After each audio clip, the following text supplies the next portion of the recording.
حقیقت یہی ہے کہ پارٹی کو جس طرح کھڑے ہونا چاہیے تھا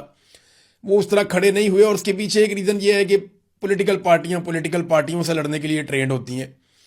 کوئی ٹرینڈ فوج کے ساتھ لڑنے کے لیے ان کی تیاری نہیں ہوتی۔ تو یہاں پہ تو پاکستان کی ملٹری اسٹیبلشمنٹ نے اپنا سارا کچھ ہی داؤ پہ لگا لیا۔ آج سے پہلے اتنا کھل کر کبھی پاکستان کی ملٹری اسٹیبلشمنٹ اپنی بندوق کے ساتھ میدان میں نہیں آئی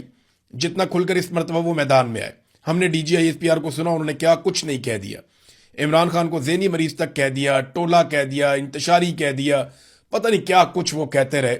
لیکن پبلک نے ان کی بات ایک کان سے سنی اور دوسرے کان سے نکال دی، بلکہ پبلک نے سنی نہیں۔ آپ سوشل میڈیا پہ اٹھا کے دیکھیں نا، آئی ایس پی آر کو جتنا پہلے سنا جاتا تھا، اب اگر آپ ان کے ویوز دیکھیں تو نہ ہونے کے برابر ہیں اس کے مقابلے میں جو پہلے ان کے ویوز ہوتے تھے۔ یہ لڑائی جو ہے نا، یہ اقتدار کی لڑائی نہیں ہے، یہ اصول کی لڑائی ہونی چاہیے۔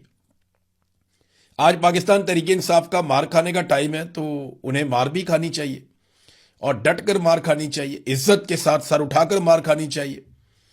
ایک وقت آئے گا جب وہ اس بات پہ فخر کریں گے کہ انہوں نے مقابلہ کیا تھا، اور جو لوگ آج مقابلہ نہیں کریں گے وہ مایوس ہوں گے کہ ہم نے اس وقت مقابلہ کیوں نہیں کیا تھا۔